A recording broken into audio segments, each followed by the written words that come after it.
Buenos días, bienvenidas y bienvenidos a un webinar más de la Secretaría de Integración Económica Centroamericana SIECA y de Estado de la región.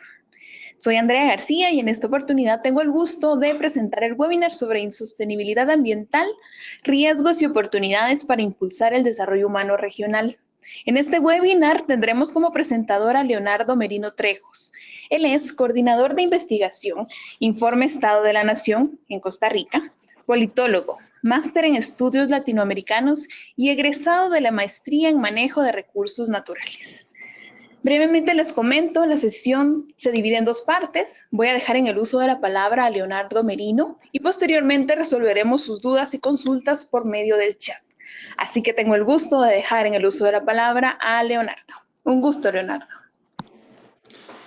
Hola, un gusto, muy buen día a todos y a todas las personas que nos acompañan y es un verdadero placer comentar sobre este tema, sobre el tema ambiental. Como están enteradas, pues se han venido organizando un conjunto de actividades como esta, así que hay muchísimos temas sobre la región centroamericana que se han tocado y que se tocarán en aspectos económicos, sociales, políticos y de otro tipo, de educación y otros.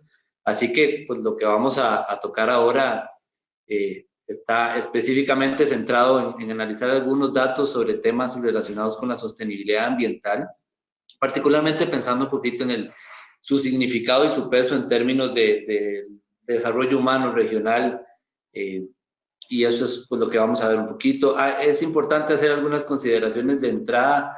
El tema de la información en materia ambiental es un tema complejo, como las personas que han estado con interés en estos temas saben.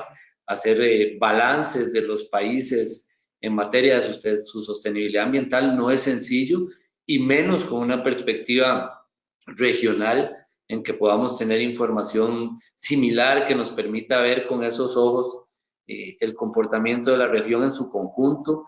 Es un tema en el cual la información a veces es escasa, a veces es un poco antigua en el tiempo, pero con esa consideración, el esfuerzo que el Estado de la región ha tratado de hacer, así como otras entidades que han logrado empezar a crear indicadores ambientales y dar algún seguimiento, pues es más que nada fomentar un poquito la discusión sobre los temas de sostenibilidad y plantear un poquito algunos desafíos importantes que existen en esta materia para tratar de pues, entender un poquito para dónde vamos. Eh, lo primero que quisiera comentar, ustedes tengan la presentación a mano. Este es el título de la presentación, pero lo que vamos a comentar es un panorama ambiental, es el capítulo 5 del último informe Estado de la región, que tiene básicamente 5 secciones. Vamos a hablar sobre la deuda ecológica regional, sobre algunas presiones sobre los recursos naturales en algunos temas, las tendencias del crecimiento urbano de las últimas décadas, la gestión del riesgo de desastres es uno de los temas claves para la región centroamericana, y la institucionalidad y política pública en esta materia. Eso es a grandes rasgos cómo está conformada la presentación, con algunas conclusiones que son las que ordenan un poquito los temas que estamos hablando. La primera es esta afirmación que vemos acá: Centroamérica no ha logrado con muchísima claridad poner el ambiente en su estilo de desarrollo, en su agenda de desarrollo, en un lugar claro.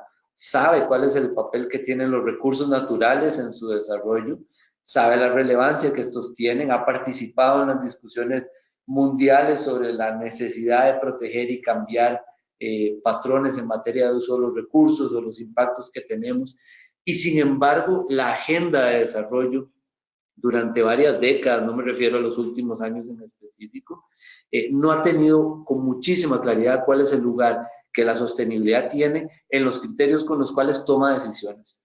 Por ejemplo, toma decisiones en materia de crecimiento urbano, de uso energético, y de la solución de los problemas y los rezagos sociales y económicos que también tienen implicaciones ambientales. Es decir, lo primero que vamos a hacer es esta visión global que tiene que ver con la relación entre desarrollo humano y el tema estrictamente ambiental. Es muy difícil dar mediciones concretas sobre cuál es la situación ambiental de un país, ¿verdad? Eso no es algo que es fácil. Los índices internacionales, los indicadores que permiten dar algún seguimiento a los países, existe un índice de desempeño ambiental que generan algunas universidades, Universidad de Yale y de Columbia en conjunto, existe la huella ecológica y sin embargo pues son indicadores que sabemos que tienen debilidades en el tiempo, que no son fáciles de actualizar y que además pues dan alguna visión en conjunto. Sin embargo, la huella ecológica sí nos permite entender un poquito el lugar de Centroamérica en el mundo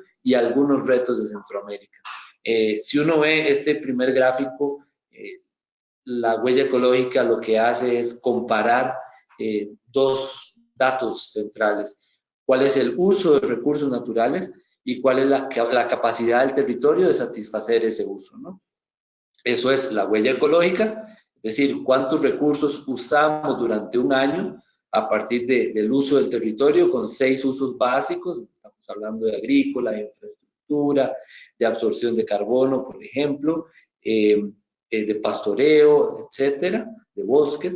Es cuánto usamos en un año, eso se mide en una unidad que es las hectáreas globales por persona, y lo compara con la biocapacidad, es decir, cuánto tiene el país o la región disponible para satisfacer esos usos, considerando su capacidad de reponerse naturalmente. Es decir, por supuesto que se piensa que el uso de ciertos recursos es posible, pero que la naturaleza tiene que tener la capacidad de reponer esos recursos de una manera sostenible. Esto básicamente lo que nos permite es ver el concepto central de sostenibilidad, ¿verdad? Es decir, que estemos usando hoy los recursos con relación a su disponibilidad futura o garantizando su disponibilidad a las generaciones futuras. Esta larga introducción, perdón, solamente para entender y comparar un poquito que Centroamérica, ubicada con otras regiones del mundo, por supuesto no tiene la huella ecológica que tienen las regiones más desarrolladas, que se han desarrollado al precio de un importante desarrollo, de un importante impacto ambiental, como América del Norte, como Europa, como algunos países de Asia, toda la zona de la Unión Europea, que son zonas que han tenido huellas ecológicas muy amplias, de un profundo impacto a lo largo del tiempo. En esta última medición disponible que tenemos, que ya pues se queda un poquito 8 años atrás en el tiempo, en realidad un poco menos si se ve cuando se publicó, Centroamérica es una región que tiene un poquito comportamiento menor que las regiones más desarrolladas. Sin embargo, es una región que aparece, como vemos ahí a la derecha en el gráfico, con una huella ecológica mayor que su biocapacidad. ¿Eso qué quiere decir? Eso quiere decir que estamos usando por persona, esto está adecuado a la cantidad de población, estamos usando más que lo que el territorio es capaz de sostener. Si uno lo ve regionalmente, insisto, no nos comparamos con las grandes regiones, pero todavía hay regiones del mundo, por ejemplo, América Latina en su conjunto o África, en que la biocapacidad no ha sido superada todavía por la huella ecológica. En el caso de América Latina eso tiene mucho que ver con las grandes reservas todavía que existen en la zona de la Amazonia, por ejemplo, que todavía no han sido explotadas. Por supuesto, eso no quiere decir que es que tenemos un montón de reservas ahí que ir a utilizar y destruir. Por supuesto que no se trata de eso, más bien es una buena noticia en el sentido de que todavía en el territorio existen esos recursos que garanticen algo de sostenibilidad ambiental a futuro. Pero en realidad la mayoría de las regiones no tienen un uso de ese tipo, un uso sostenible. Entonces, en términos regionales, Centroamérica tiene una diferencia importante. Esa diferencia podría parecer pequeña, es de un 18%, es decir, cada persona utiliza un 18% más de lo que el territorio tiene disponible. Eso no es poca cosa, esa brecha, porque eso significa que ese 18% más que estamos consumiendo es lo que nos estamos comiendo de la sostenibilidad futura o de la disponibilidad futura de recursos. Si uno lo ve con la medición previa de la huella ecológica, esa brecha en el 2007 era de 10%. Es decir, Centroamérica ha venido profundizando la brecha que existe entre su huella ecológica y su biocapacidad, o lo que en el mundo se conoce como su deuda ecológica. Es importante ver, si vemos el gráfico siguiente, cuando uno lo ve por país, que todavía internamente existen diferencias. El dato que vimos es regional de conjunto, pero vemos que hay países donde todavía la biocapacidad no ha sido superada por el uso de los recursos. Por ejemplo, es el caso de Honduras y de Nicaragua en particular, como vemos en este gráfico, en que la barra pues, naranja de la biocapacidad todavía es superior. Lo que es interesante notar es que esa brecha se ha generado en etapas distintas, en procesos históricos distintos. En El Salvador, el paso a una brecha negativa sucedió en la década de los 60 particularmente, un territorio que sabemos es un territorio pequeño, con problemas, limitaciones importantes de recursos, de acuerdo a su población, por ejemplo. En cambio, Costa Rica y Guatemala fue a inicios y mediados de los años 90 donde pasaron a ser países deudores ecológicos en procesos económicos y sociales un poco distintos, un poco más tardíos, y todavía más tardío Panamá, que es a finales de la década del 2000 cuando pasa a ser un país deudor ecológico, es decir, el momento en que la brecha es negativa se da en este país. Lo que vemos en un pequeño punto que se encuentra arriba de cada país son las mediciones para el mismo año comparado ahí de los índices nacionales, de los índices de desarrollo humano en los países. Como ustedes saben, el índice de desarrollo humano pues trata de medir el desarrollo de los países por criterios que no sean el crecimiento económico solamente, sino que incluye otras variables importantes de las capacidades y las oportunidades de las personas. Eso tiene que ver con la educación, la salud, el ingreso, el empleo y otros indicadores importantes. Esos son temas que son tratados en otras actividades y otros capítulos que no vamos a ver ahora.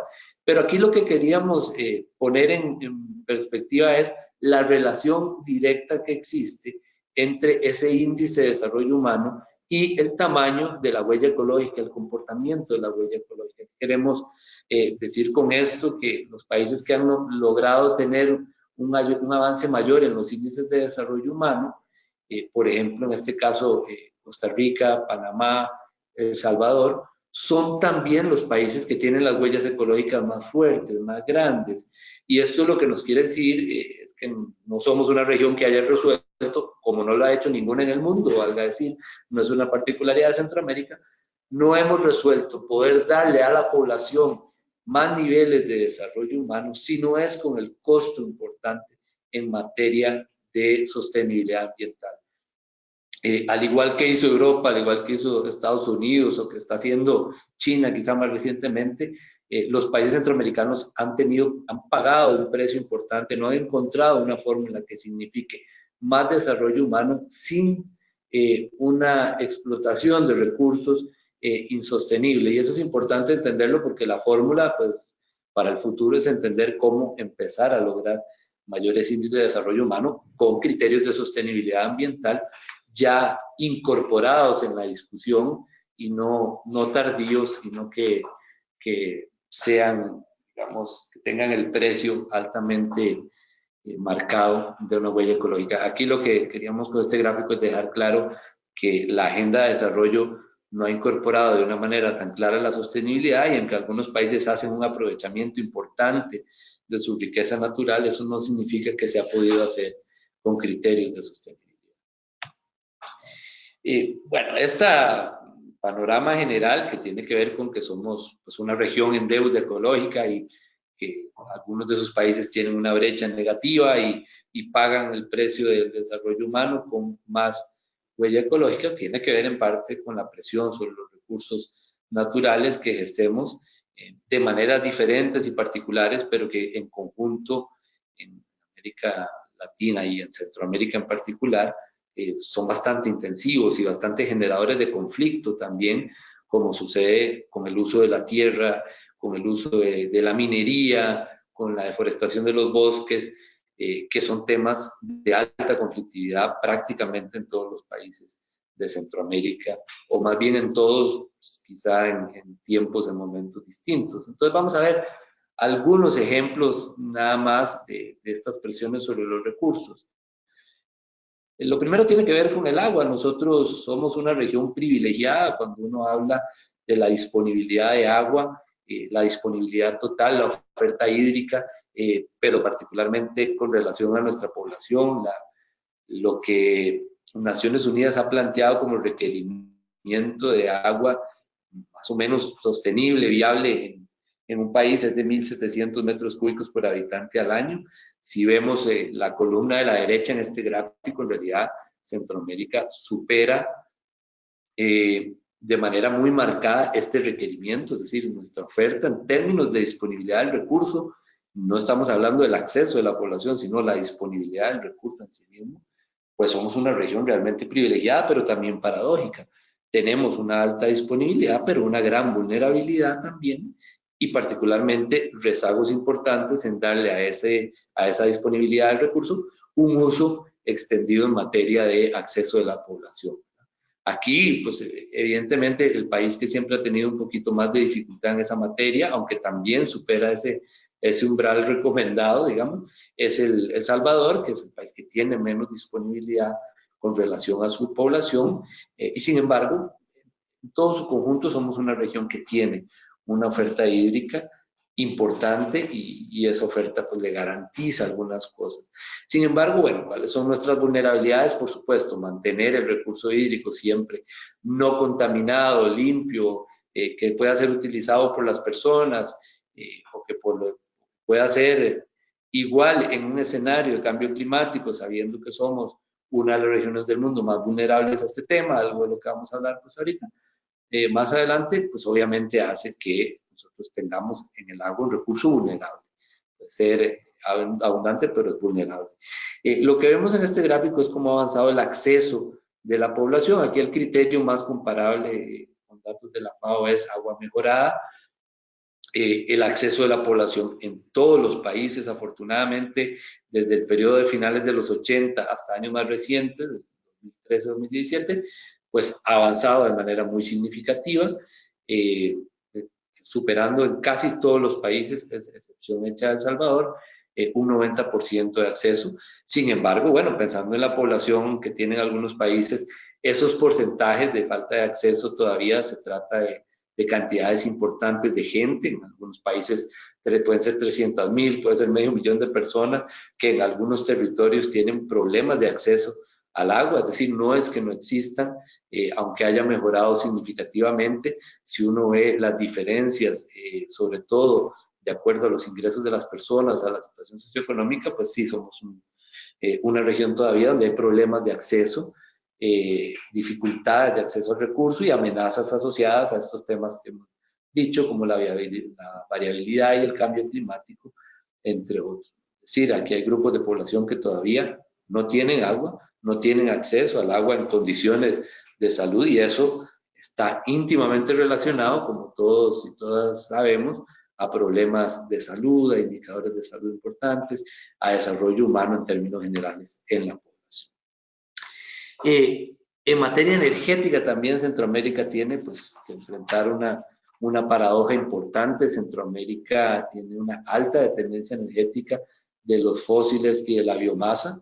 Es una región que tiene que resolver el problema de la disponibilidad de energía para su población, para impulsar el desarrollo humano, pero paralelamente la de reducir los impactos ambientales que tiene ese uso de la energía, particularmente que tenemos un doble reto en esa materia, que es garantizar para el desarrollo y a la vez reducir los impactos sociales, económicos y ambientales en un tema que es conflictivo en la región, valga decir. Estamos hablando aquí de uso energético en todo su conjunto, ¿verdad? No solamente de la electricidad, es un sector estratégico para la calidad de vida de la población, para las actividades productivas y lo hacemos de una manera que suele ser contaminante, poco eficiente, que genera deforestación, que genera emisiones contaminantes, ¿verdad? Tenemos una fuerte dependencia del petróleo. Aquí lo que vemos en el gráfico pues, es la composición del consumo final de energía montado sobre una importante dependencia petrolera, a pesar de que en los años 90 la mayoría de los países han realizado modificaciones institucionales en esta materia. Por ejemplo, en materia eléctrica, se crearon mercados que se abrieron, hubo privatizaciones en algunas zonas de algunos sectores, se crearon mercados mayoristas de electricidad, En algunos casos se dio acceso al sector privado a la producción eléctrica. Hay cambios recientes, pero la dependencia de estas dos fuentes altamente contaminantes y de alto impacto ambiental, como son pues, los derivados de petróleo o la biomasa, sigue siendo la tendencia mayoritaria en la región centroamericana. Esto es importante generador de emisiones y eso es claro decirlo. Centroamérica no es uno de los grandes emisores del mundo. Cuando uno ve las tareas de cambio climático para Centroamérica, pues estamos alrededor del 0.5% de todas las emisiones globales, pero esto no nos exime de la responsabilidad global que existe para reducir emisiones y tratar de mitigar el problema del cambio climático. Lo que sí nos da pistas un poquito, y lo vamos a ver ahorita adelante, es de que la principal tarea, quizá en materia de políticas, tiene que ver más bien con la adaptación y con la capacidad de recibir el golpe que Centroamérica de todas maneras recibe o recibirá en escenarios cada vez más serios de cambio climático por estar en una de las regiones más vulnerables del mundo, independientemente de cuál sea su cantidad de emisiones. Lo que vemos acá es las emisiones asociadas al consumo de combustibles fósiles en la región, tanto el consumo final como el uso de combustibles para generar electricidad, que es uno de los rezagos importantes que tenemos como región en Centroamérica. Sin embargo, es muy interesante que dependiendo de los datos, y vamos a ver dos gráficos a continuación que son un poco distintos, tiene que ver con cuestiones técnicas, dependiendo de los datos uno puede ver el cambio de uso de la tierra, es decir, particularmente la deforestación, como el principal generador de emisiones en Centroamérica, que es lo que vemos en este primer gráfico cuando uno considera todas las emisiones de efecto invernadero en toneladas de CO2 equivalentes, es decir, considerando todos los gases convertidos a una unidad. Pero esto qué es lo que nos quiere decir, que incluso en una región que el problema energético y la agricultura son dos sectores emisores muy importantes, como sucede prácticamente en todo el mundo, lo cierto es que los procesos de cambio de uso de la tierra parecieran ser en Centroamérica uno de los principales generadores de emisiones. Y si eso es así, es también importante entender las tareas que tiene Centroamérica para mitigación. En materia energética, por supuesto, reducir la dependencia del petróleo particularmente, pero también reducir los procesos de deforestación que son generadores de emisiones por diferentes formas en que usamos. Otras mediciones hacen datos un poquito distintos cuando uno considera toneladas de CO2 solamente, energía, uso de la tierra y agricultura, están en porcentajes muy parecidos, pero en cualquiera de los dos casos lo que nos queda muy claro es entender que el cambio de uso de la tierra en Centroamérica es un reto central en materia de cambio climático. Y a veces lo conversamos y a veces no tanto, a veces nos enfocamos un poquito en los temas agrícolas y de energía para hablar de emisiones y no tanto en estos procesos de deforestación que llevamos. En esta materia energética también, pues Centroamérica tiene la particularidad de haber desarrollado bastante en años más recientes, entre 2010 y 2017, su capacidad instalada para generar electricidad. Acordémonos, como acabamos de ver, que la electricidad es una parte de todo nuestro consumo energético. Cuando hablamos de política energética, electricidad es solo un componente.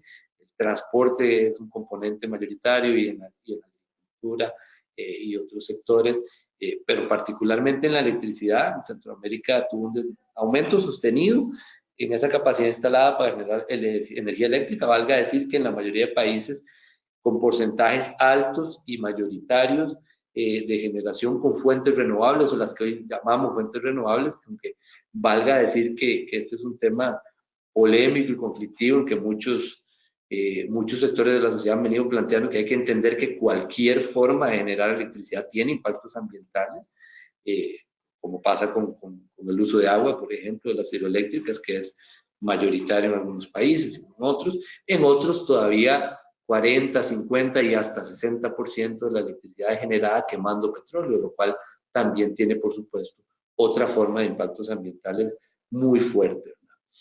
Guatemala es el país que tiene el mayor parque de generación de electricidad en la región, seguido por Costa Rica y Panamá. Y además Guatemala, valga decir, es el país que más ha hecho crecer su capacidad instalada en este periodo del 2010 al 2017, junto con Honduras y Panamá. Como vemos en el gráfico, la comparación en esos 2 años, de cómo ha crecido la capacidad instalada para generar electricidad en estos países.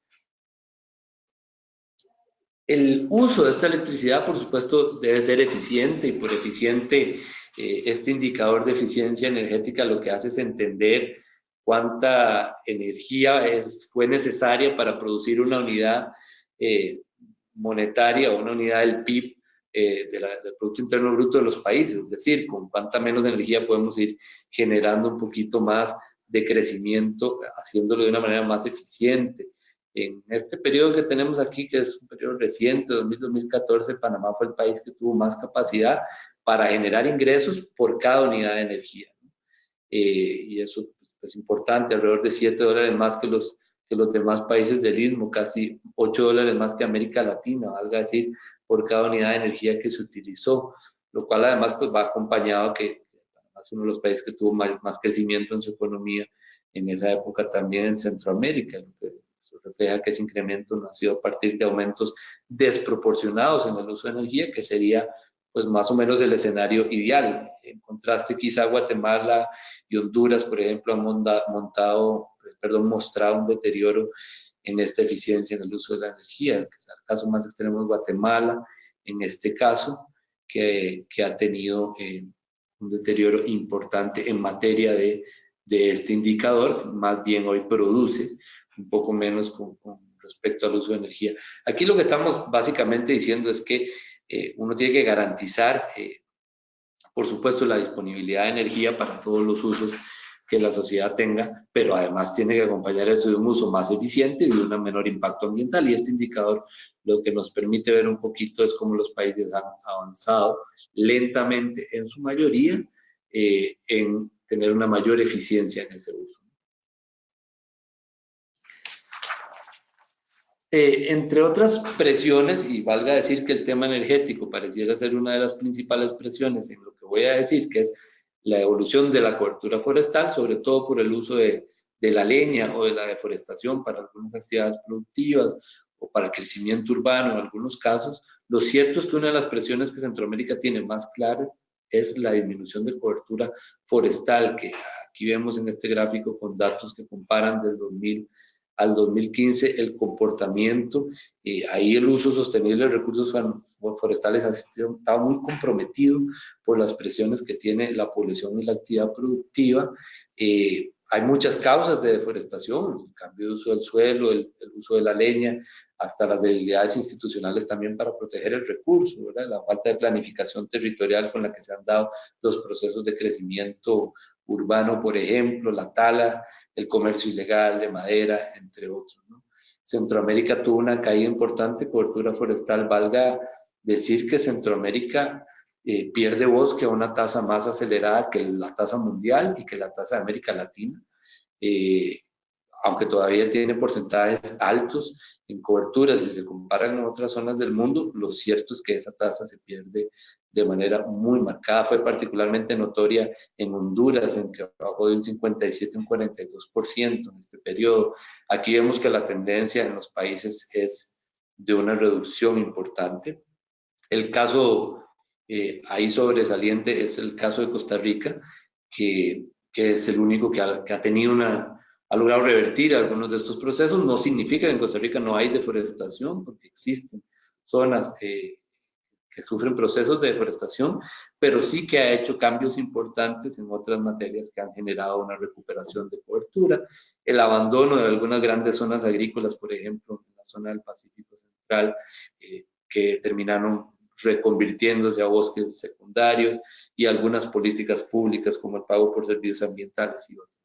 Pero la tendencia como conjunto en la región es una pérdida importante de cobertura forestal, y eso es lo que decíamos al principio, tal vez de tener un importante peso de insostenibilidad ambiental para impulsar el desarrollo humano.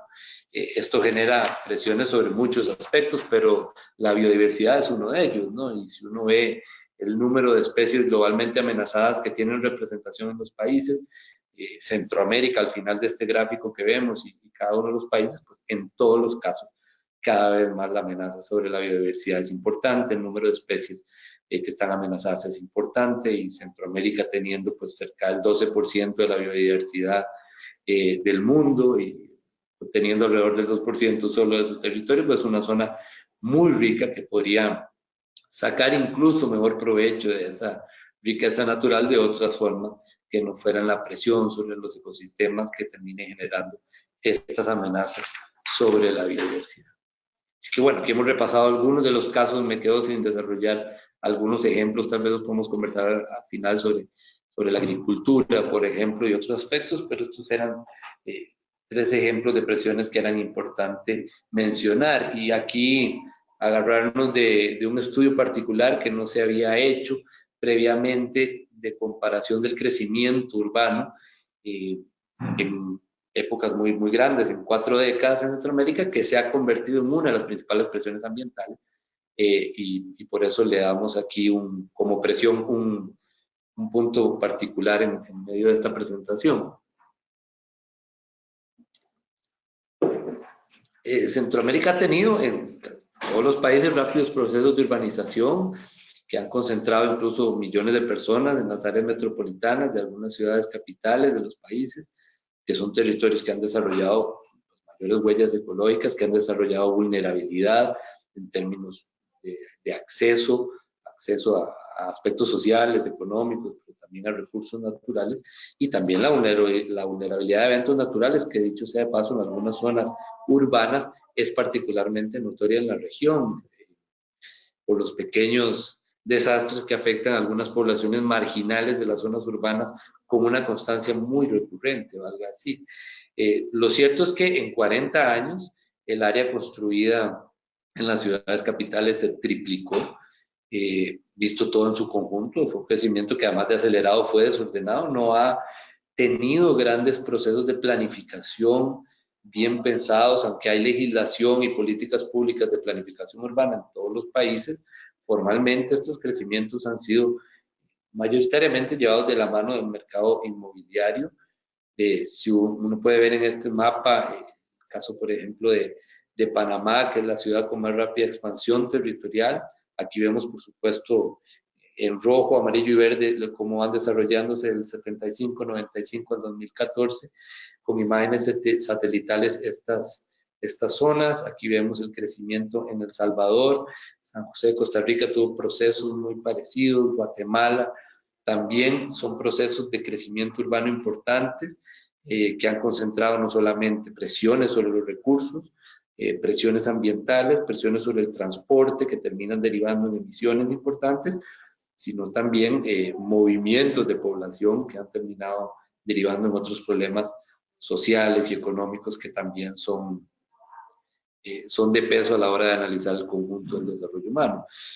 Veamos aquí básicamente el mismo dato, pero un gráfico para entender lo marcado que han sido estos procesos de crecimiento. Esta es la mancha urbana de estos países en estos 3 años analizados, del 75 al 2014.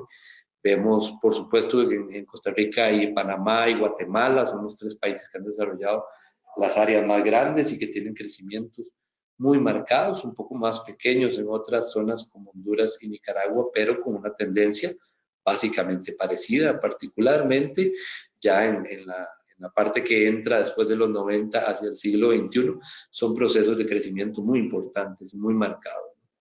Esto también lleva a problemas de transporte, que es en Centroamérica uno de los grandes generadores de presión sobre el uso de los recursos energéticos, por supuesto, y sobre las emisiones contaminantes. Lo que vemos aquí son las emisiones totales de cada uno de los países, pero desagregado acá en lo que vemos en café, en las emisiones que son del sector transporte. El caso de Costa Rica es el caso más notorio en que la mayoría de las emisiones provienen de ese sector, en otros básicamente ronda un poquito la mitad del peso en las emisiones contaminantes. Son niveles de emisión diferentes, aunque si lo vemos por persona en el gráfico de la derecha, pues son un poquito distintos, son emisiones por persona menores que América Latina, por ejemplo. En Nicaragua, El Salvador, Honduras son las que tienen menos, y Costa Rica y Panamá son las que tienen más emisiones cuando se compara con su población. Pero aquí esto está relacionado, íntimamente relacionado, aunque ya dijimos no es el único problema. El tema del transporte es un problema importante a resolver, que cada país tiene en situaciones bastante distintas y trata de resolver de maneras bastante distintas, no en muchos casos con un gran criterio de sostenibilidad cuando uno lo ve a lo largo del tiempo, aunque hoy en día en todos los países existen iniciativas y preocupaciones importantes de cómo hacer procesos de movilidad y de transporte más sostenible, que es algo que por dicha la sociedad civil, valga decir, ha venido empujando de manera importante en casi todos los países de manera reciente. Y un último aspecto que tiene que ver con esto es la producción, que la producción en muchísimos casos tiene una importante concentración urbana. En algunos países, aquí lo que hicimos fue conocer pues, como un indicador la certificación ISO 14001, que tiene que ver con los estándares de gestión ambiental de las empresas y organizaciones, con bajos niveles de contaminación, generación de residuos, uso eficiente de la energía y el agua. Y aquí lo que vemos en el gráfico es cómo ha crecido de manera importante el número de organizaciones con ese tipo de certificación en casi todos los países, excepto Belice, que vemos a la izquierda de ese gráfico.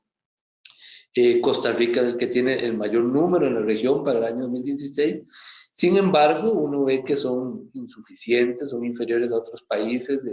Uruguay, por ejemplo, certificó 242 organizaciones en el 2016, o algunos países pues, más grandes como Colombia y Chile tienen más de 1.000, 2.000, casi 3.000 en el caso de Colombia, organizaciones o empresas certificadas. Es decir, es un paso pequeño, pero incorporar en el sector privado centroamericano la preocupación ambiental con más fuerza, este solo es un indicador, pero por supuesto hay otro, es un tema importante. Paso y, bueno, y voy a meter un poquito de chacleta porque ya vi que estoy hablando lento, quedan como 10 minutos, pero paso a hablar de uno de los temas más relevantes para la región centroamericana. Aquí tenemos algunos datos un poquito más viejos y otros más nuevos, pero quisiera recordar con este mapa, con este enjambre que vemos aquí, que estamos hablando de una de las regiones del mundo de mayor vulnerabilidad a los eventos, en este caso eventos extremos, eventos hidrometeorológicos en particular, bueno, sísmicos también. Lo que vemos en este mapa es la trayectoria de los ciclones tropicales de siglo y medio, un poco más de siglo y medio. Aquí nos quedamos en el 2009, habría que agregar ahí algunos recientes, o lo que acaba de pasar, por ejemplo, con el huracán Otto, que pegó en tierra y afectó de manera importante particularmente a dos países de la región. Pero esto lo que nos demuestra cuando uno ve todo este conjunto es que nosotros estamos en una región que siempre, independientemente de cómo se desarrollen los procesos de cambio climático, nosotros somos una zona de vulnerabilidad climática muy alta. Y por eso los escenarios de cambio climático nos tienen que preocupar aún más, porque si estamos hablando de una zona que de por sí tiene ya en su agricultura, en su población, particularmente en la población excluida, procesos de vulnerabilidad importantísimos, pues los escenarios en los que haya más o más intensos eventos de este tipo, pues nos ponen a nosotros como región en el mundo en una situación particularmente vulnerable, y eso bueno, pues, se ejemplifica de una manera muy clara con este mapa, pero también con este gráfico. Este gráfico incluye toda la década, la primera década del siglo XXI hasta el año 2010, y aquí lo que vemos por década es el número de desastres en la región. Nos falta pues tener los últimos 9 años que se han dado en estos después del 2010. Pero aquí lo que es importantísimo es entender no solo la tendencia, sino particularmente cómo entienden los expertos este aumento en los eventos que generan desastres en la región. Porque incluso los expertos, y aquí cito a Alan Lavelle, quien elaboró este trabajo, un experto a nivel internacional que tiene muchos años en Centroamérica estudiándolo, es que uno no puede atribuirle al cambio climático este aumento en el número de los desastres. Recuerden que el desastre se registra en el momento que el evento tiene impacto, un impacto medible sobre la población, sobre la gente, sobre la infraestructura. Una lluvia fuerte de noviembre no es desastre, es un desastre una lluvia fuerte de noviembre en que mueran 25 personas en un deslizamiento. Con esa lógica, lo que él plantea es que Centroamérica es una zona cuyo crecimiento de población expuesta y aumenta la vulnerabilidad. Es decir, nosotros estamos haciendo una construcción social de vulnerabilidad, más gente pobre, más gente que vive en viviendas que no tienen las adecuadas condiciones, o que vive a orilla del río, o que vive en las zonas de menos precio de la tierra, que son zonas de riesgo de deslizamiento, por ejemplo, ¿no? Esta cantidad de exposición es la que hace que haya más desastres cada año. Eso puede ser potenciado y será sin duda potenciado por escenarios de cambio climático, pero la explicación realmente está en esta ecuación entre las amenazas naturales, que es lo que veíamos en el primer mapa, es decir, las condiciones propias de la zona en que vivimos, mezclada con la vulnerabilidad que es una construcción social, y esa construcción social tiene que ver con la pobreza, la falta de planificación y ordenamiento del territorio, que nos ha llevado a desarrollar poblaciones expuestas de manera importante a los riesgos derivados de estos eventos de la naturaleza. Entonces, bueno, aquí la tendencia histórica es muy notoria, vista en el gráfico, y aquí, dicho sea de paso, en una fuente, en DAT, que capta grandes eventos, no los más pequeños y medianos, que afectan de manera muy importante población, particularmente población pobre, y la agricultura en la región también, que es todavía de un peso muy importante de agricultura de subsistencia, que en algunos casos es afectada por la variabilidad propia de la zona en que vivimos. Por estos temas, cambio climático es un tema central para nosotros como región. Los desastres han obstaculizado el desarrollo humano en la región por procesos fallidos de desarrollo, por esta vulnerabilidad socialmente construida que hablábamos que facilita este impacto.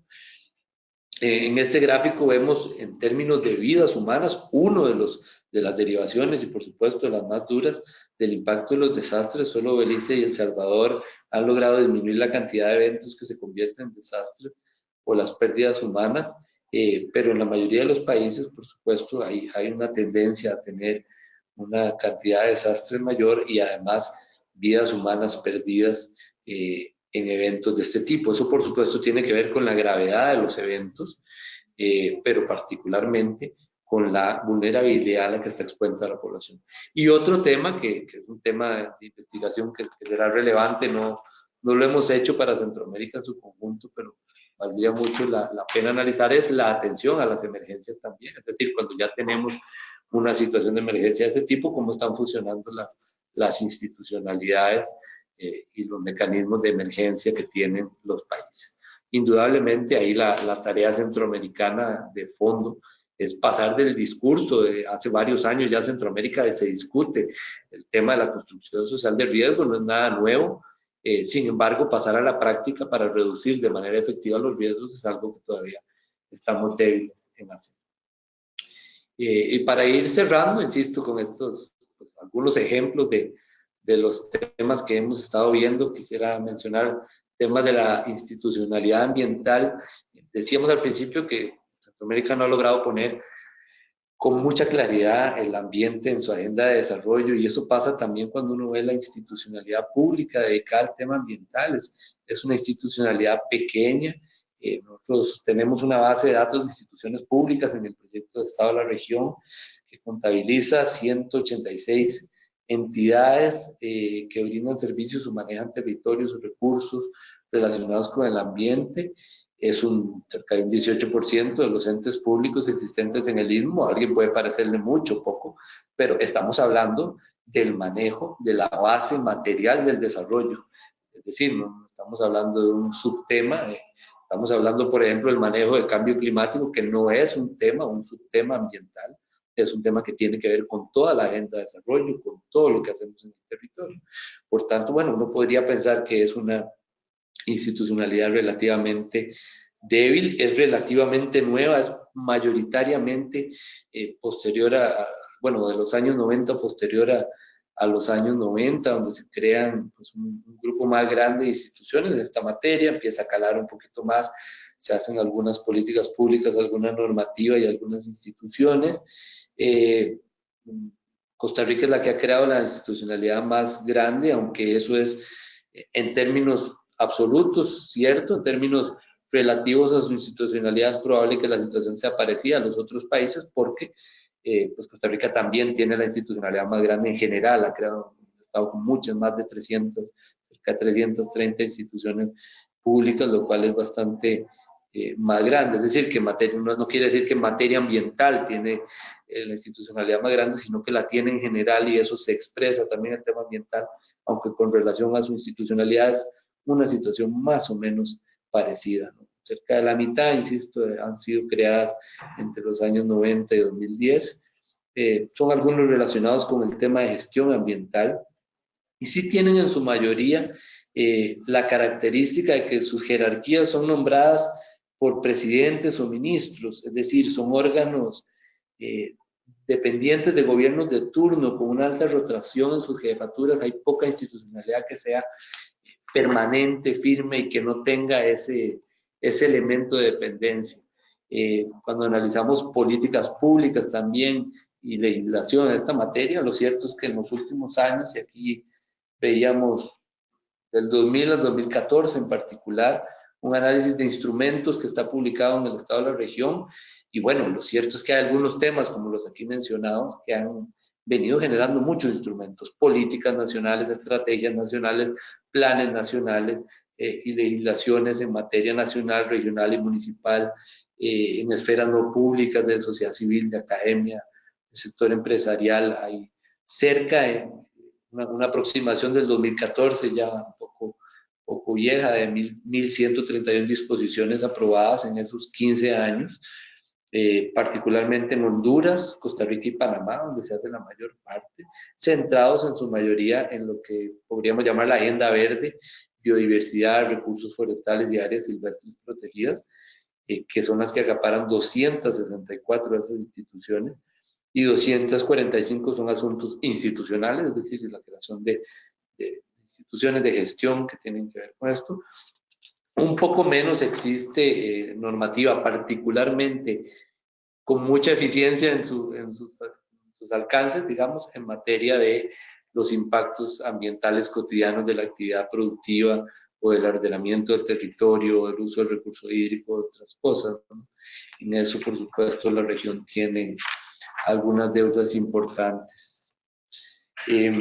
Cierro, y bueno, por dicha más o menos en el tiempo que teníamos estimado con unas observaciones generales. La primera, hay que recordar, y lo decía desde el principio, que el tema ambiental y medir el balance ambiental de una región, pues pasa muchísimo por aspectos de información en los que somos débiles, la creación de esqueletos de indicadores ambientales sistemáticos, sostenidos en la mayoría de los países de Centroamérica es muy limitada en todos, los que tienen más o menos desarrollo de institucionalidad, la ausencia de indicadores es clara. No es que no existan estudios, de hecho en la academia hay muchísima información, hay tesis, hay datos que se publican constantemente sobre aspectos específicos, pero la capacidad de dar seguimiento al desempeño regional está debilitada por problemas de información. Las conclusiones que hemos visto más o menos se resumen en entender que somos una zona con deuda ecológica como región, es una deuda creciente, es una deuda que además está íntimamente relacionada con el desarrollo humano, es decir, que cada vez que presentamos un pequeño acelerador en materia de desarrollo lo hacemos con un importante precio ambiental y que no hemos encontrado la fórmula para que Centroamérica crezca de mejor manera en ese sentido.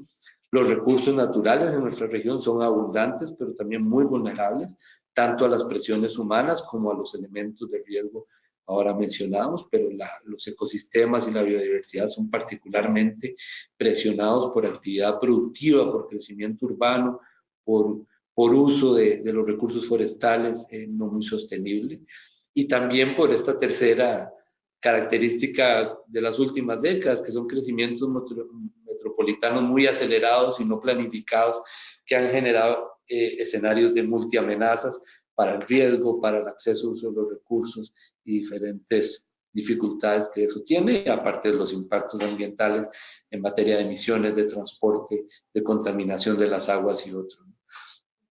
En materia de riesgo de desastre, que planteamos uno de los grandes retos de la región, por supuesto, es pasar del discurso a la práctica, pasar de entender la construcción social del riesgo a una reducción efectiva de estos riesgos, y para eso Centroamérica tiene que tomar un papel central en la discusión sobre la vulnerabilidad y sobre la reducción de esa vulnerabilidad y sobre la adaptación al cambio climático.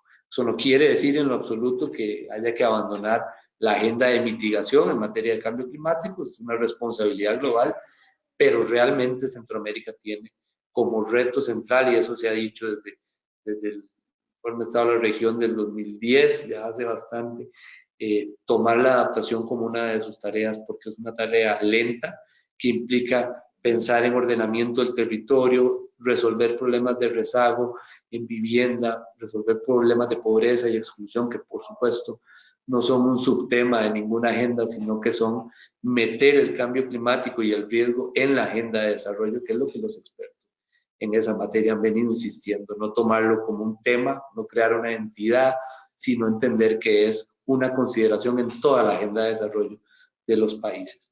Para hacerlo, pues lo que Centroamérica tiene es una institucionalidad reducida, a veces atomizada, todavía quizá muy centrada en la agenda verde, no tanto en otras agendas relacionadas con la contaminación, con el crecimiento urbano, con el ordenamiento del territorio. Es algo en lo que se ha venido creando políticas, estrategias, pero por supuesto consolidar eso en procesos de cambio es un poco más lento. A grandes rasgos y por supuesto como misiones de temas y algunos problemitas de información que sería bueno poder ir actualizando con más velocidad. Esto es un panorama regional en materia ambiental y quedo abierto a los comentarios o preguntas que ustedes tengan. Perfecto, muchísimas gracias Leonardo por tu magistral exposición. Vamos a abrir el foro para las preguntas y consultas. Pueden realizarlas por medio del chat, redactándolas, o bien pueden levantar la mano y si tienen la disponibilidad tecnológica abrimos micrófono y con gusto les escuchamos. Dejamos el tiempo para recibir las consultas.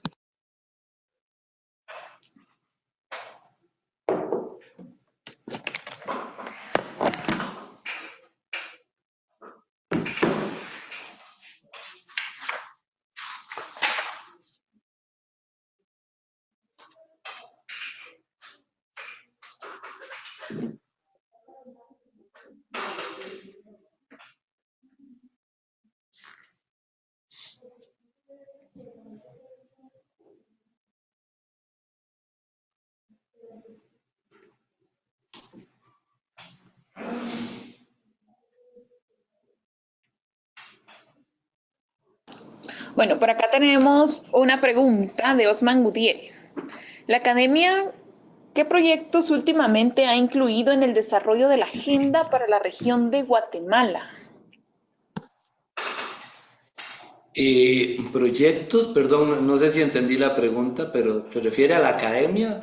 ¿Qué proyectos ha desarrollado para Guatemala en específico? ¿Es así? Es correcto.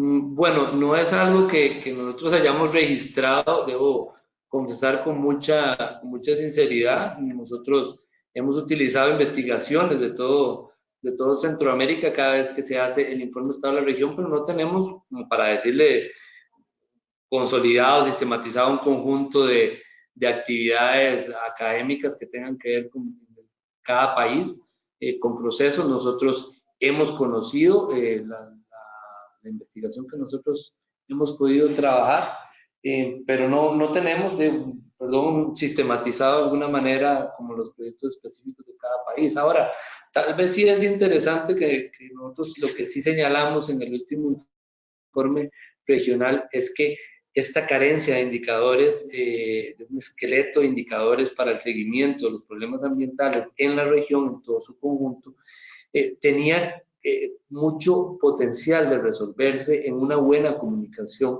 entre el sector institucional y la academia. Y eso es algo que sí analizamos para todos los países, planteando que efectivamente hay procesos de investigación en las universidades públicas o privadas o en algunos institutos que podrían incorporarse, logrando desarrollar un poquito una debilidad importante de toda la región, que es el uso de la información como criterio para la toma de decisiones, y también el otro, que es el vínculo entre la academia y las instituciones públicas. Eso es algo que hemos dicho, no tengo sistematizado, digamos, los proyectos en sectores académicos específicos para un país. Muchas gracias, Leonardo. Tengo por acá otra consulta de Edgar Ernesto Burgos. Él pregunta qué panorama ve sobre la posible ley de agua en El Salvador. ¿Qué cosas podrían mejorarse?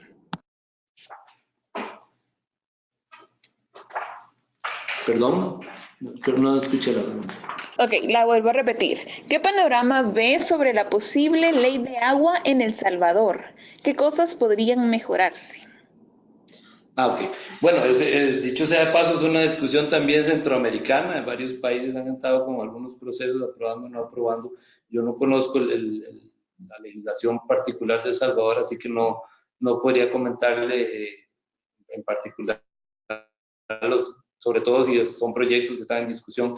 Hemos tenido conocimiento de que uno de los grandes trabas en materia regional en varios de los casos, y creo que El Salvador es uno de esos, es cómo quisiera incorporarse en la legislación la participación ciudadana, si uno entiende desde la perspectiva de la Cumbre del Río del 92, que la participación, en el principio 10, es la única manera de manejo de recursos. Creo que cualquier legislación debe tener de una manera muy elaborada cómo entiende los procesos de participación en la toma de decisiones de uso de los recursos, particularmente en un país en que estamos hablando que el recurso es el más escaso con relación a la población en el resto de Centroamérica. Ahora, nosotros tampoco hemos analizado el caso específico de la legislación. Muchas gracias, Leonardo. Tengo una pregunta de Héctor Parada. Él consulta si tienen alguna idea de la vinculación entre el deterioro de la salud y los niveles de contaminación. Su comentario va dirigido porque en El Salvador gran parte de las enfermedades respiratorias son producto de la contaminación del aire provocado por el transporte colectivo. Sí, tiene absolutamente toda la razón. Es algo que no se documenta con mucha regularidad, valga decir, pero que varios países y en el mundo se ha venido señalando con muchísima claridad. Por supuesto que hay en materia de contaminación del aire una preocupación que tiene que ver con la salud pública.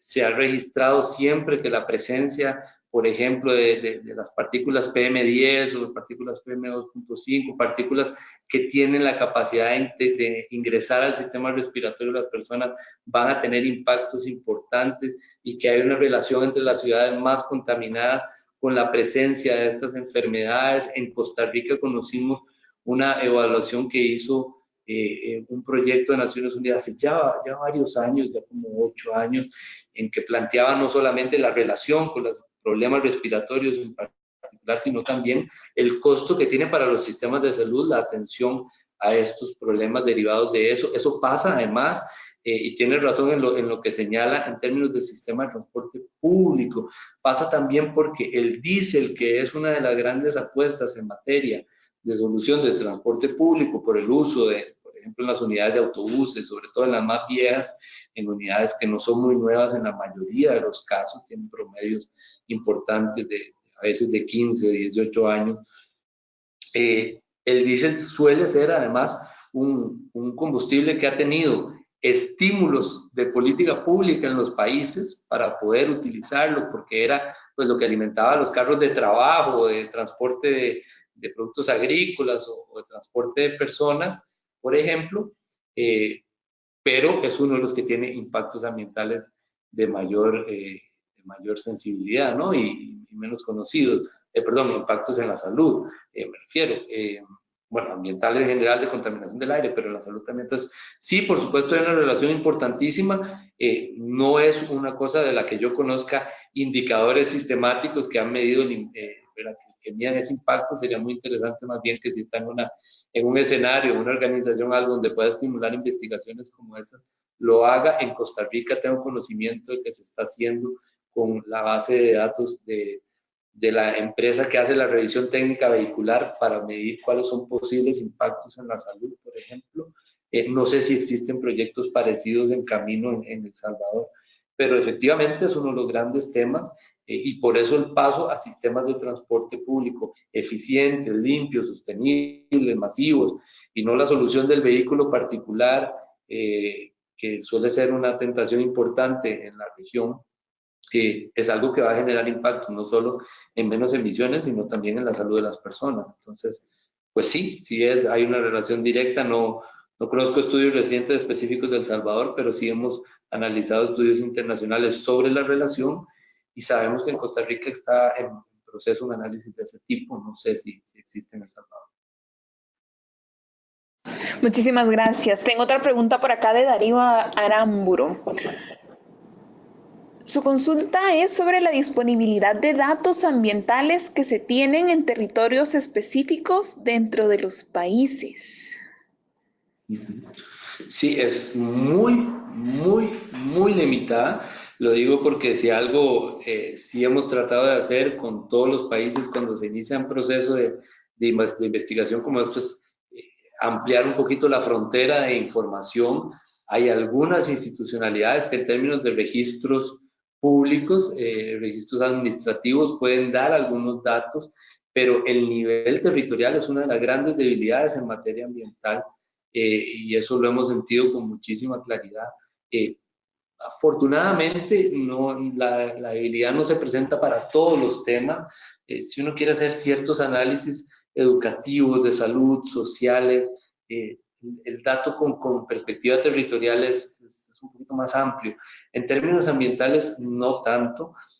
A veces se puede aprovechar estudios muy específicos, tesis, investigaciones que hacen un estudio territorial, pero por ejemplo, imagínense que para un tema que es tan evidentemente notorio como el crecimiento urbano, para nosotros conocer lo que pasaba en esas áreas metropolitanas, en todo Centroamérica, pues tuvimos por primera vez acceso a una cosa que no está afincada en los países, sino que es un centro de investigación en particular que ha venido acumulando imágenes satelitales de toda la región y permitió que eso sucediera con un análisis regional, pero es muy limitado en materia de uso de los recursos naturales, incluso de agua, de acceso, los temas de biodiversidad, ecosistemas.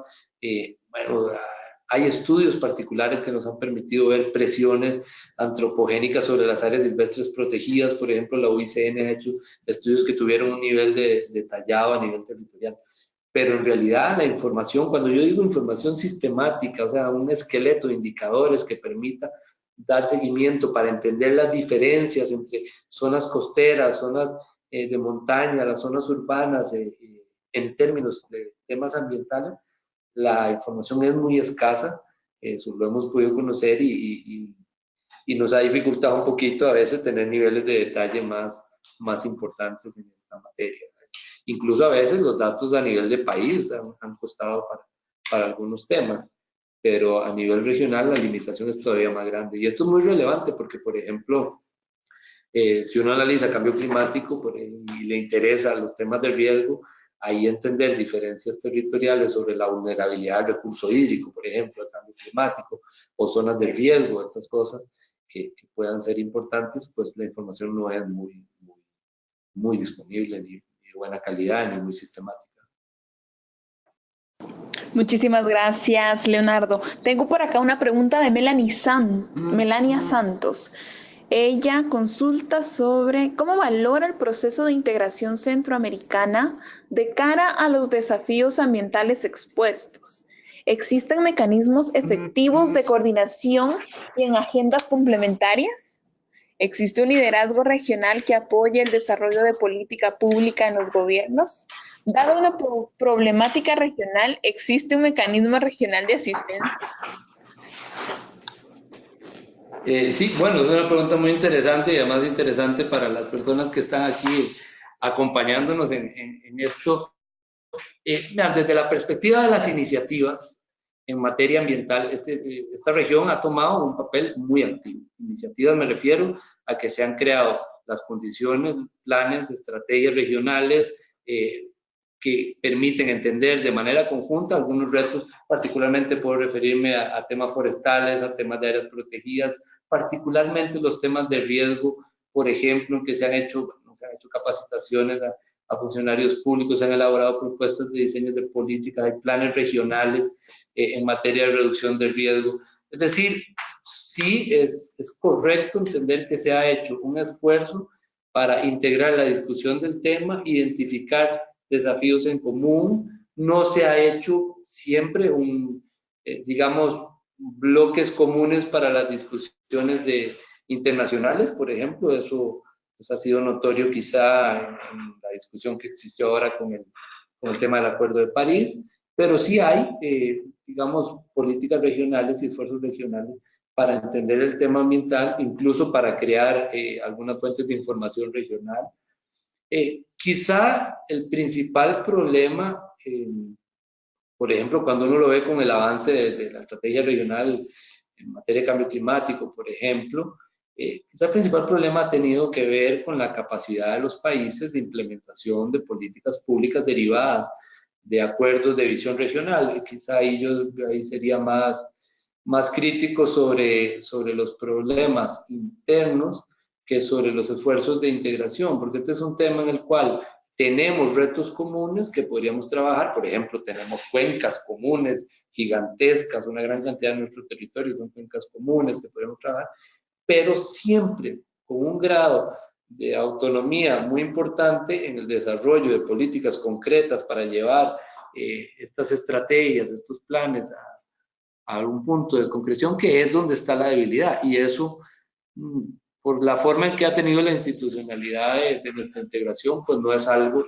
que pueda forzarse fácilmente de entidades de integración. Eso es algo que los países tienen que avanzar de manera más clara. Entonces, bueno, yo diría que desde la perspectiva de la elaboración de visiones de conjunto, pues la integración ha funcionado, ha generado instrumentos y herramientas de política de carácter regional. La debilidad quizá está en la capacidad de llevar esto a la implementación, a la concreción, a convertirse en legislaciones nacionales que lleven adelante algunos procesos importantes. Quizá ahí es donde está más el problema. Muchísimas gracias. La siguiente pregunta es de Dinora Corado. Ella consulta en qué consiste la Agenda Verde como integrante y no independiente de la Agenda de Desarrollo Humano. Por favor, referenciar como ejemplo en Guatemala. Sí, bueno, Agenda Verde es un concepto universal. Entendamos que cuando empezó a hablarse del tema ambiental en el mundo, los principales problemas que se identificaron era el impacto que se estaba teniendo sobre los ecosistemas y la biodiversidad particularmente. Y cuando se habla de Agenda Verde, en términos generales, lo que estamos hablando es de los esfuerzos de los países o las regiones de dirigidos a la protección, la conservación, la recuperación de áreas particularmente importantes como ecosistemas o por su papel en la biodiversidad. Es decir, las áreas protegidas, las áreas de conservación, los parques nacionales, las reservas, que en eso todos los países tenemos, dicho sea de paso, porcentajes importantes de área protegida. Generalmente cuando nosotros hablamos de la agenda verde en materia ambiental, lo que estamos hablando es de áreas protegidas, conservación, recuperación de cobertura forestal. Porque eso es importante a veces separarlo y porque yo a veces lo digo y creo que ahora lo mencioné como una debilidad, sea el foco en la agenda verde.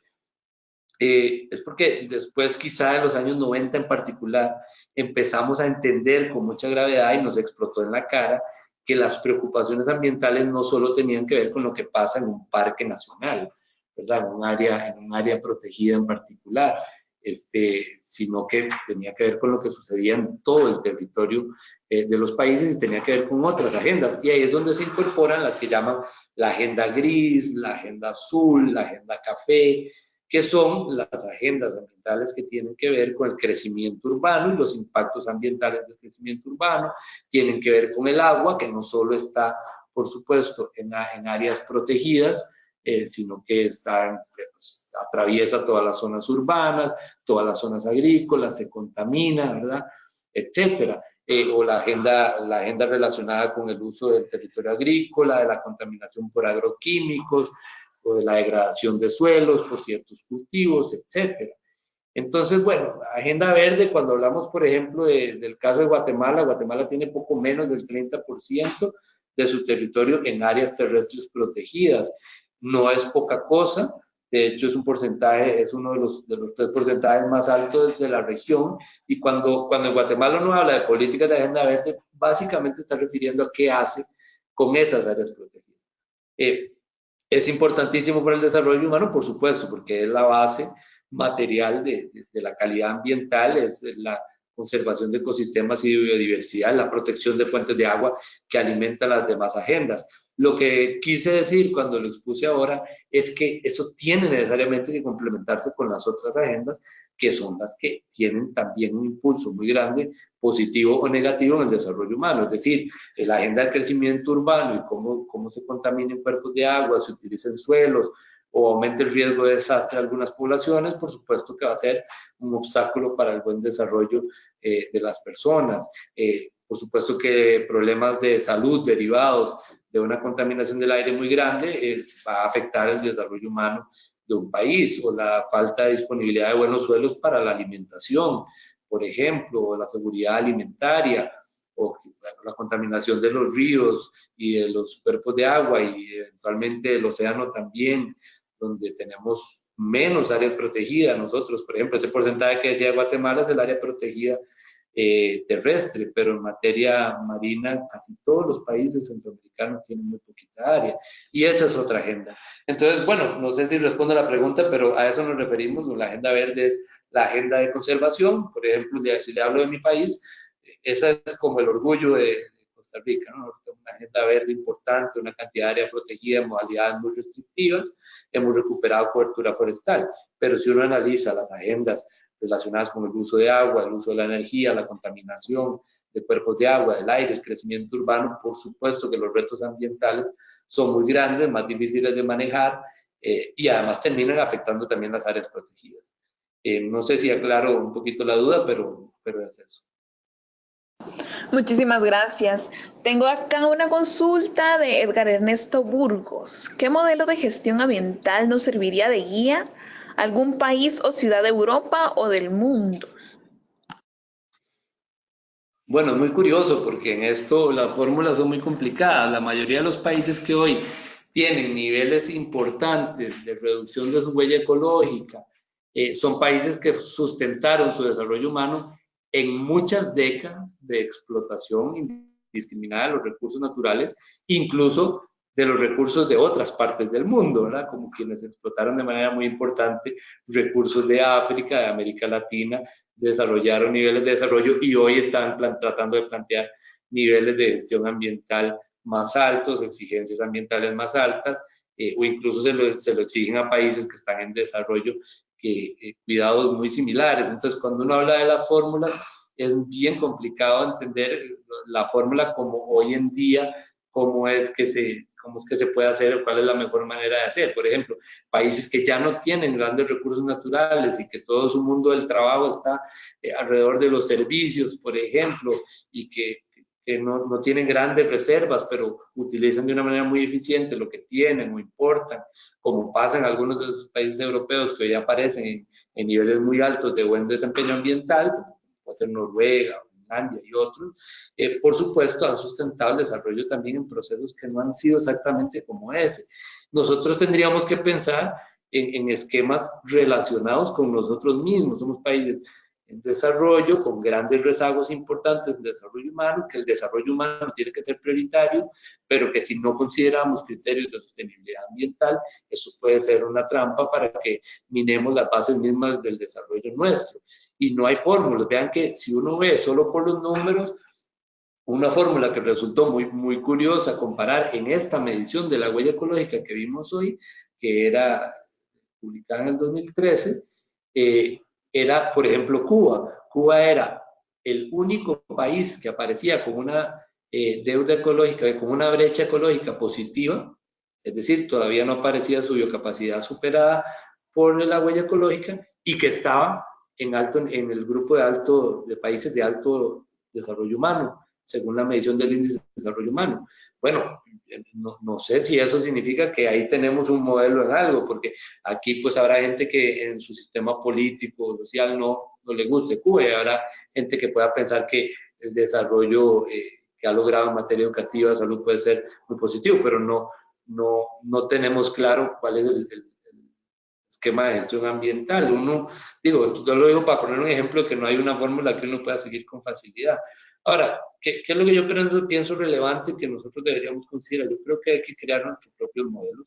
O nosotros no podemos desarrollar con mucha facilidad los esquemas que tienen los países desarrollados de Europa, donde hoy en día han bajado la huella ecológica, porque son países, por ejemplo, que su agricultura tiene altísimos niveles de productividad, que tiene una capacidad de comercio en exterior más amplia, que su empleo está en otro lado, sus niveles de capacitación de la población están en otro lado y su disponibilidad de recursos está en otro lado. Yo no pensaría cuál es. O sea, decir yo, nosotros lo que tenemos que hacer es seguir el esquema tal, no me atrevería o por lo menos no respondería a ninguna investigación que hayamos por ese sentido.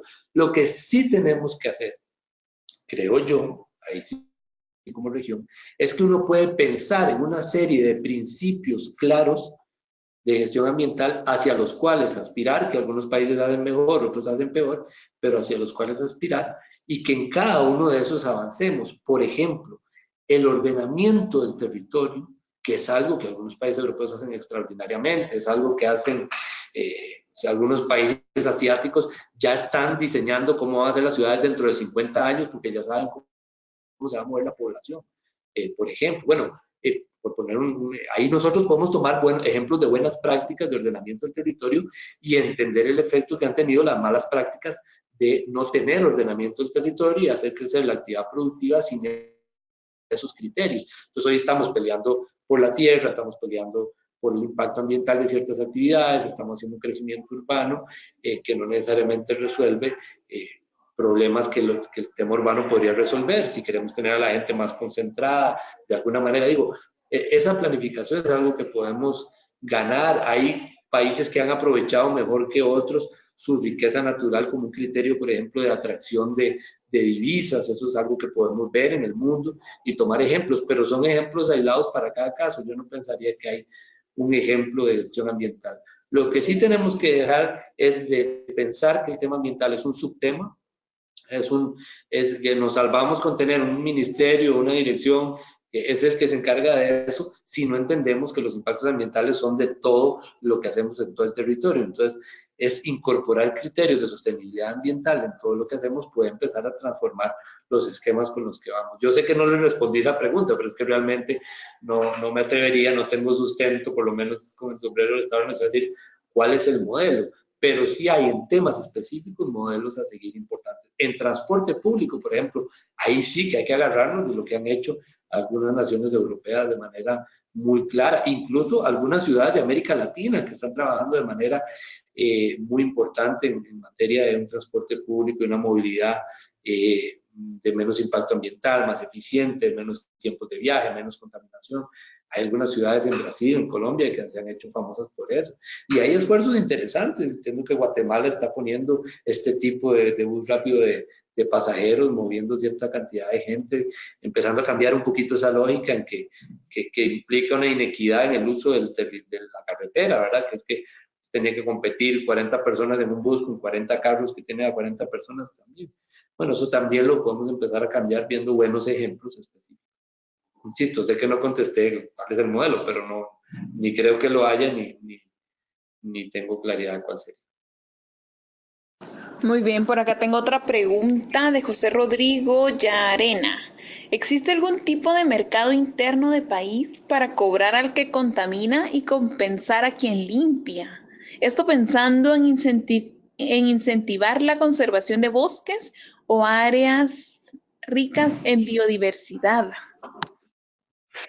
Sí, hay varios esquemas interesantes en esa materia que se han desarrollado un poquito distintos según los países, pero que sí valen la pena. Ahí hay dos cosas, por ejemplo, existe la lógica esta de los cánones que se cobran por vertidos contaminantes, por ejemplo, que es uno de los que se utilizan para aquellos que contaminan el agua, que no, pues, la idea no es que sea un permiso para contaminar, pero que sí han generado recursos para protección de algunas fuentes de agua, por ejemplo, cosas de ese tipo. Y existe también la idea del pago por servicios ambientales, que me parece lo más cercano a lo que está mencionando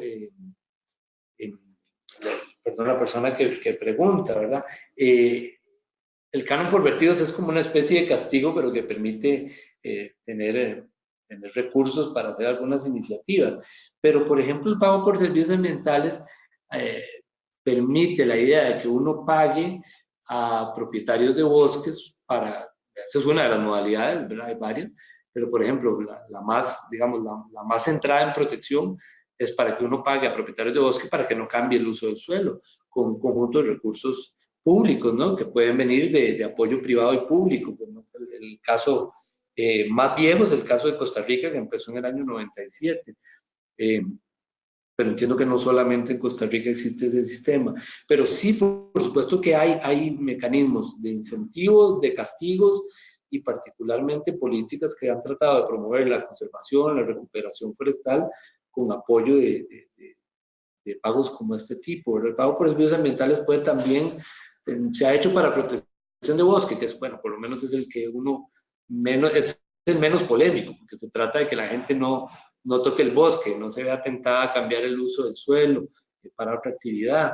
Pero hay otras modalidades donde el sector ambientalista es un poco más crítico, como por ejemplo el estímulo de plantaciones forestales para tratar de hacer el uso de madera más sostenible a partir de plantaciones y no de bosques. Ese pues es una modalidad más polémica porque en realidad es incentivar una producción que es una actividad productiva a la que después se le saca dinero y cuando se acaba el estímulo y puede ser que otra vez esa tierra pase a ser deforestada o sembrada o lo que sea, ¿no? Pero eso es otra forma. Pero bueno, sí hay varios mecanismos de todo tipo, instrumentos que son interesantes aprovechar y que se pueden aprovechar para fomentar recursos, por ejemplo, para la protección o limitaciones o desestímulos, ¿verdad?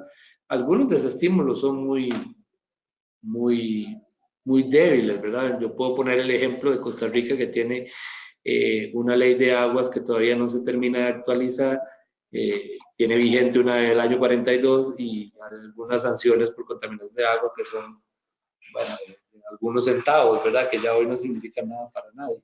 Eso, por supuesto, no tiene mucho sentido.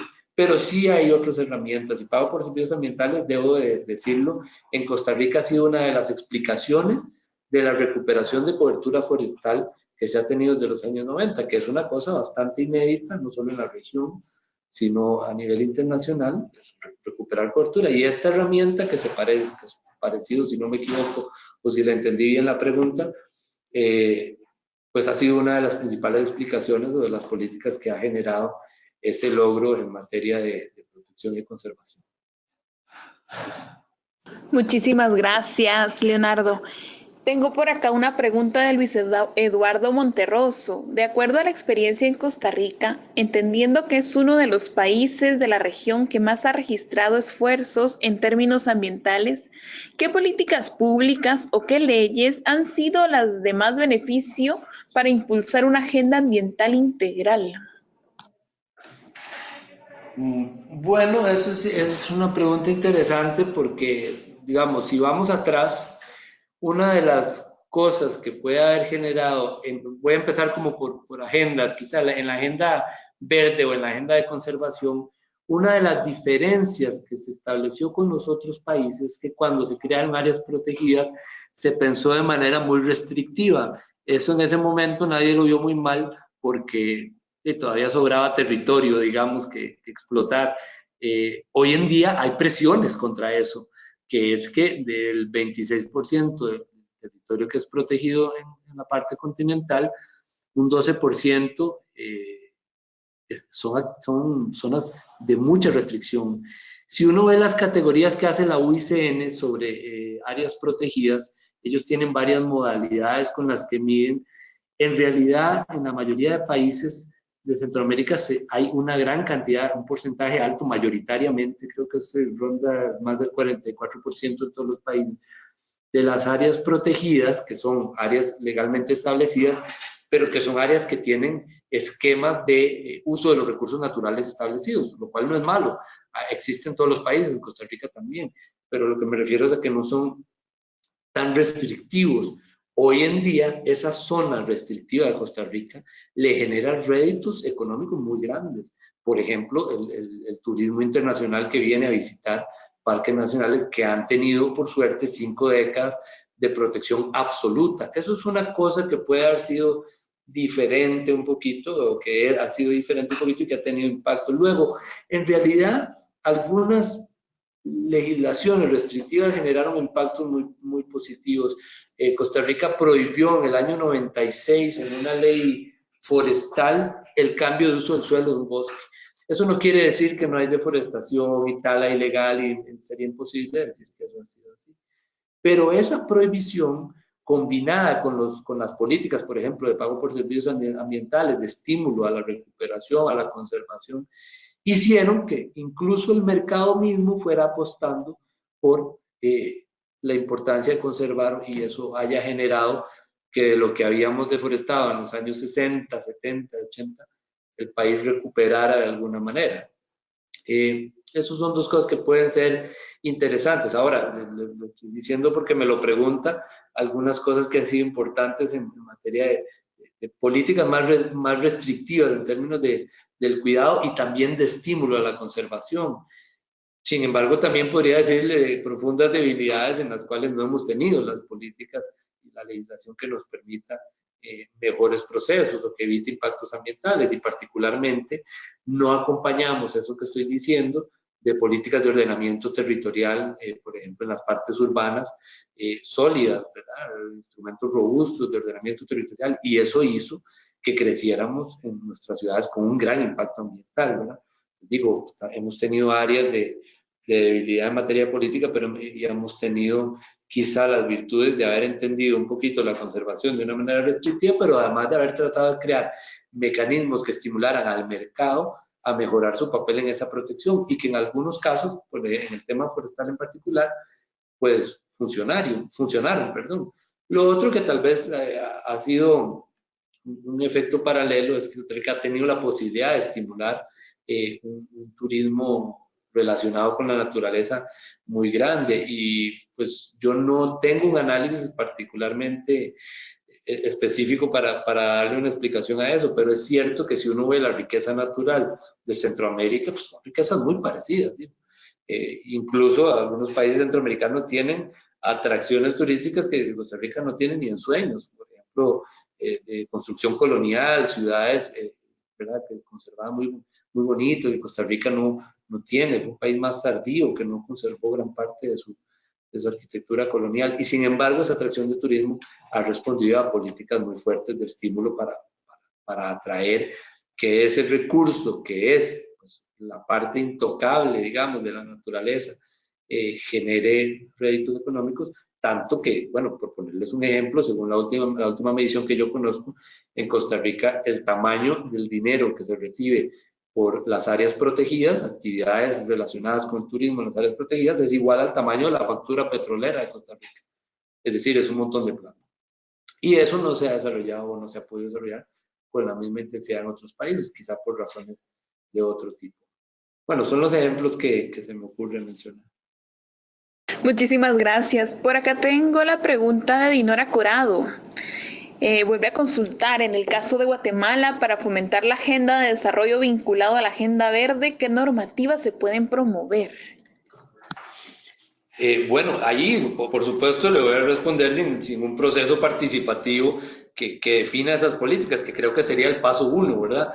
No tendría sentido que alguien venga y encuentre ahí la clave cuando realmente debería haber un proceso participativo, insisto, de acuerdo al principio 10 de la Cumbre de Río que decía que la única manera de manejar recursos naturales es con la participación de todos los actores sociales. Entonces yo creo que eso habría que construirlo levantando información y con un proceso de participación social.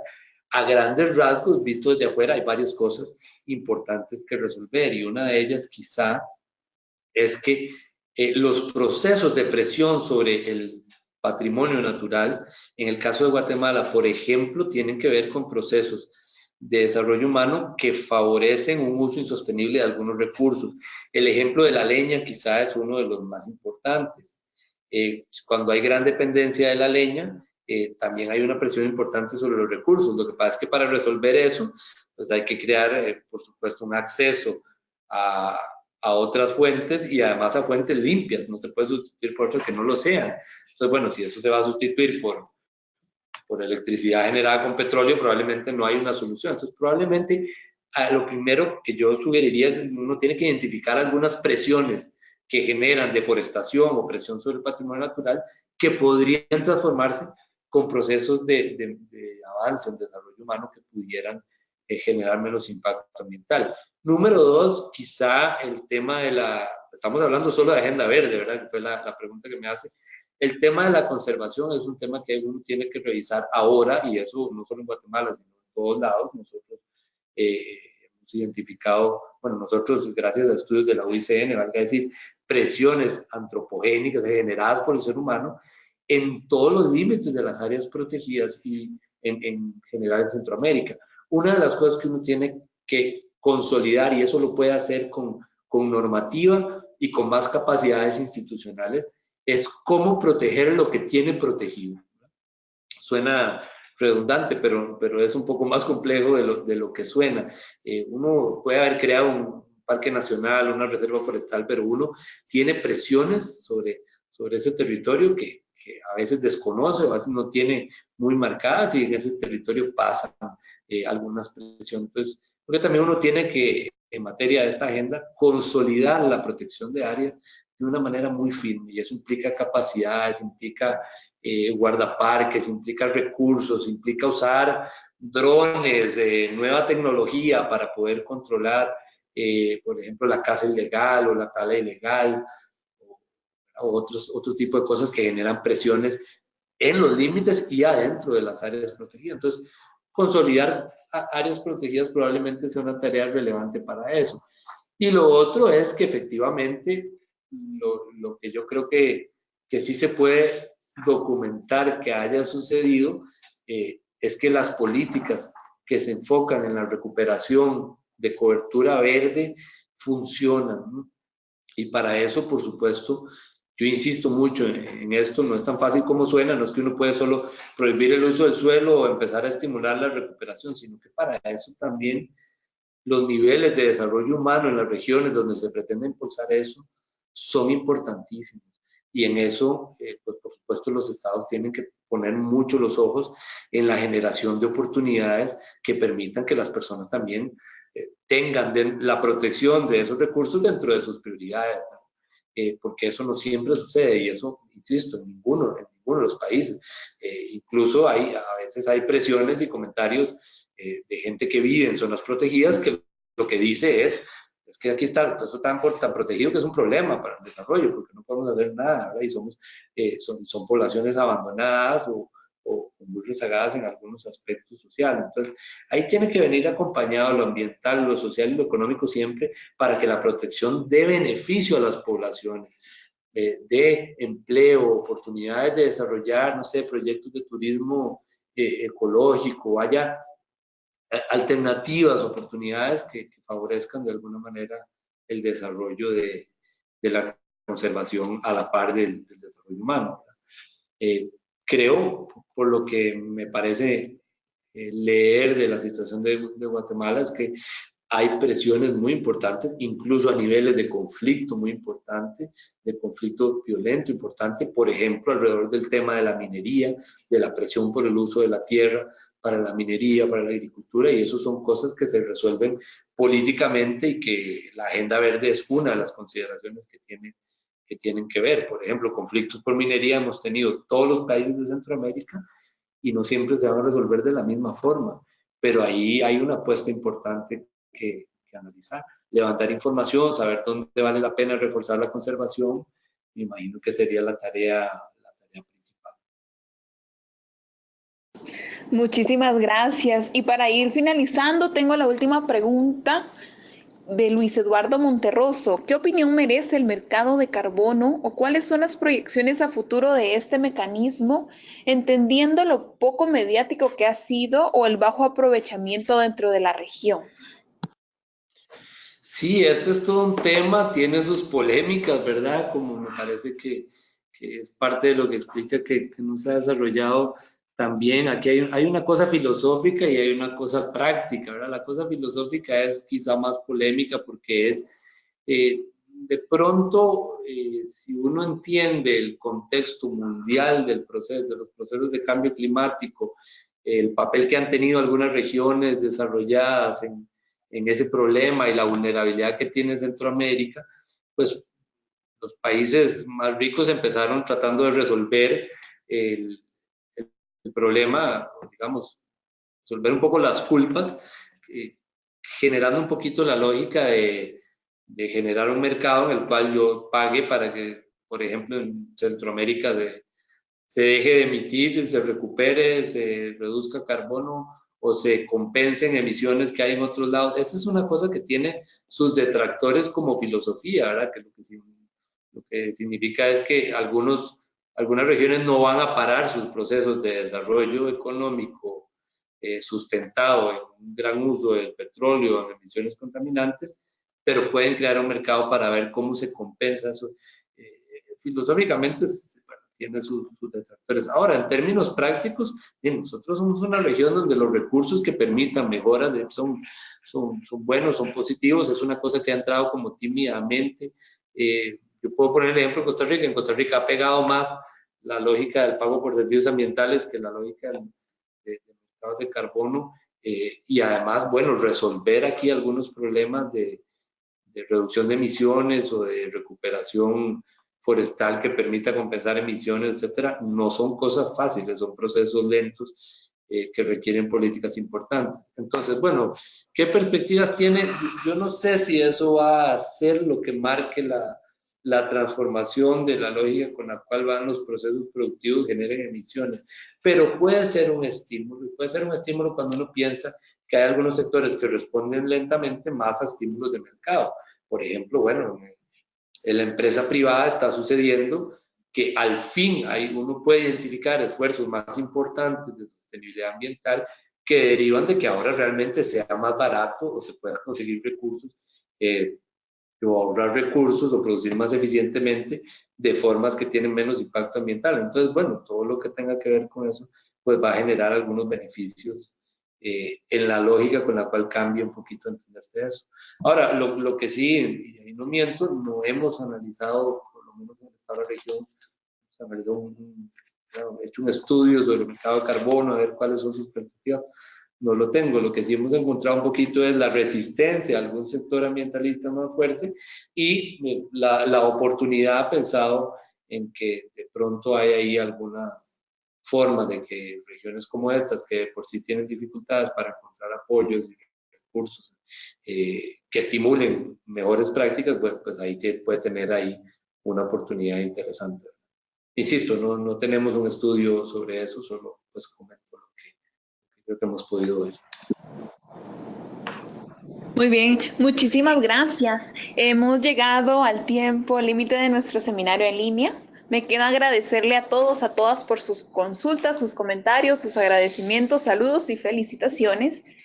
Disculparnos con quienes no pudimos resolver las dudas si han quedado en el tintero y comentarles que la presentación, tanto grabación como esta presentación que Leonardo ha utilizado, se les compartirá a sus correos electrónicos tiempo posterior a la finalización de este seminario en línea. Muchísimas gracias, Leonardo, por tu tiempo, por tu experiencia en el tema y por resolver todas las preguntas. Y no, bueno, muchas gracias. gracias. Y más bien disculpas si no pude resolver algunas. No, y muchísimas gracias a todos y a todas por su conexión. Nos vemos en un próximo seminario en línea. Que tengan muy buen día.